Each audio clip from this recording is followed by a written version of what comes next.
everybody, Unit 5, the Golden Years. Today we are going to talk about listening to. Exactly. Okay, I'd like you to open your textbook and go to page 113 with me. Listening to. Toby Dichter, Generations Online. First off, what we're going to do is look at the vocabulary. As usual, the bold-faced words. You will hear a report by a woman who is doing something she feels is worthwhile in her senior years. She helps other, less knowledgeable seniors. Look at this grandma with her huge laptop. That looks so good. Okay, we have the words tagging at me, radically, sets the parameters, catch on, and never looked back. I didn't get to visit my grandparents last week, and that thought has been tugging at me all week. 2. After my grandmother broke her hip, her life changed radically. She could no longer drive, so she learned how to do most of her shopping online. 3. Her injury now sets the parameters of what she can and cannot do. She simply has to do less, but she's still witty and fun to be around. She spends lots of time online. 4. Grandpa says he's too old to learn how to use a computer, but if he were motivated, he would catch on easily. 5. On the other hand, Grandpa can be quite cheerful. After he retired from a job he loved, he started volunteering at a hospital. He says he's glad he stopped working and has never looked back. Okay, try to look at these words and phrases in the context of the sentence to figure out what the words mean. And then I'd like you to match the expressions on the left with the definitions on the right. You can pause your video to do that. Go ahead.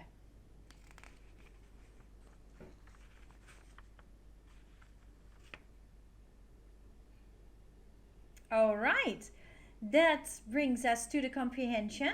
Listen to the report and circle the correct answers. Now, before you do that, you will have to annotate every question and answer choice first.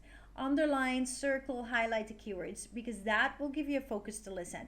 In this case, we've got 6 sentences with answer choices. Go ahead and annotate.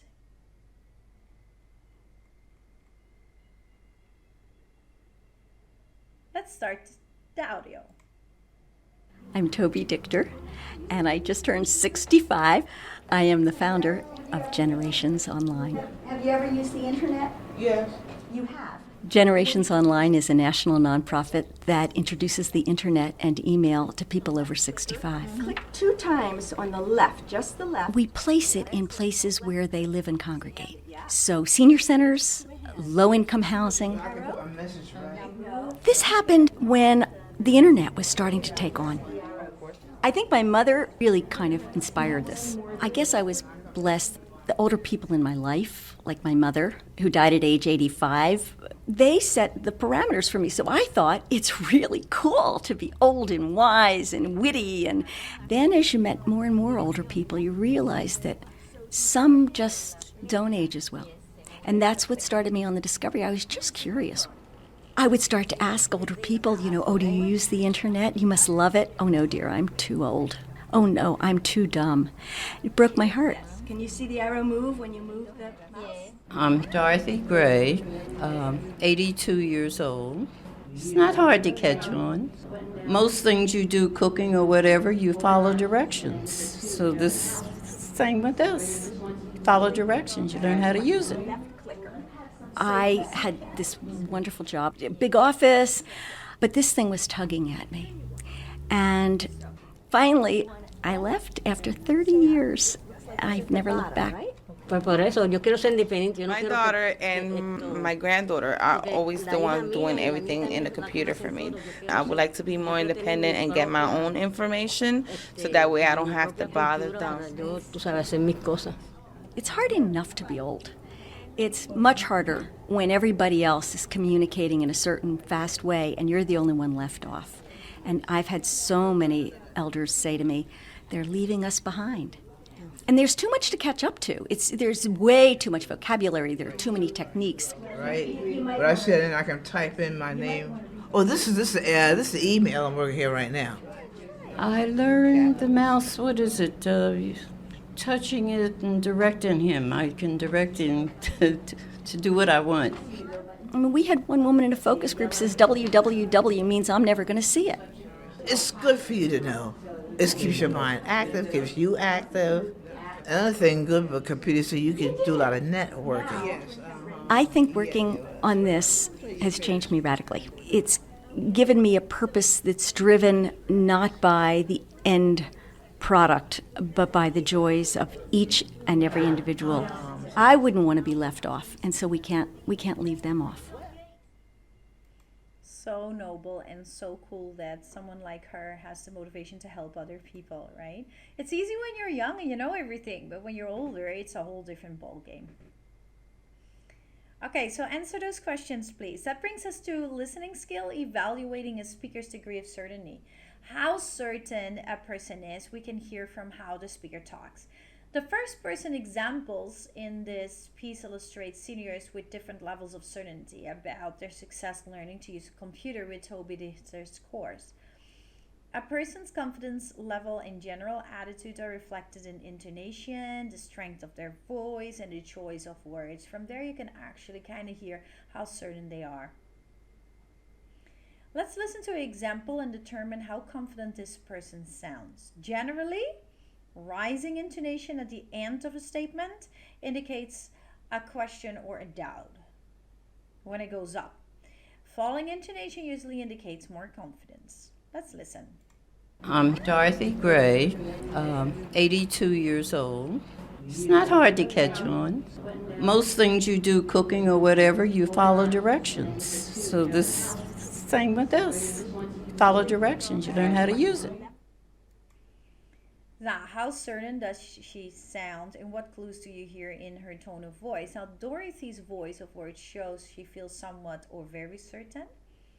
She also talks calmly, and her voice goes down. She compares her successful attempt to learn one skill, cooking, with a new skill, using a computer. She points out that the key to both is simple, just follow the directions. Her voice is quite strong and the words are clear, and her intonation drops. It goes down rather than rises at the end of a sentence. So this indicates that she is quite certain.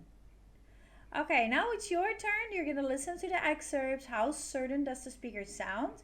Circle the best answer and then answer the questions about the clues that you're hearing.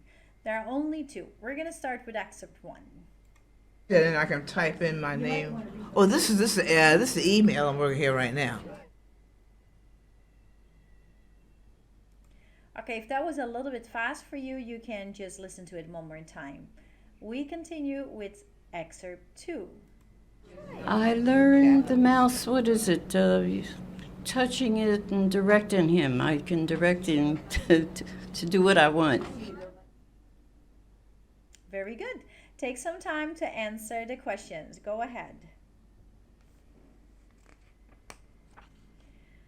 That brings us to the last part of this session, which is connecting the listenings, where we are looking at the first listening session and the second, and we organize that information, we combine it and correlate it.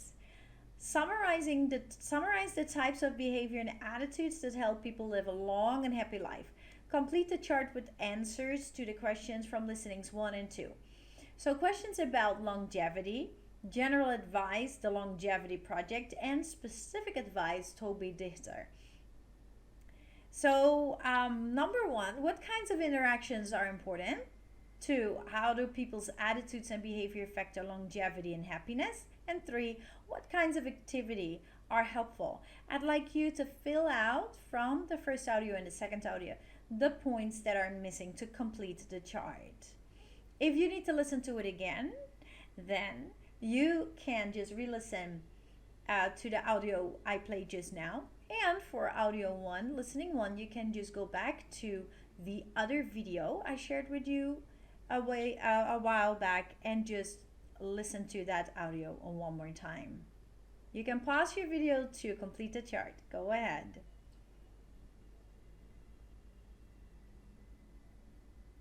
Great, that brings us to the last part. After we have organized the information and connected, correlated it, we synthesize. And mostly what we do when we synthesize is we combine the facts and ideas and the different sources in order to create something new. In this case, we're supposed to create a role play based on the information that we've got in. A reporter interviewing two people, a researcher from the Longevity Project, and Toby Dichter.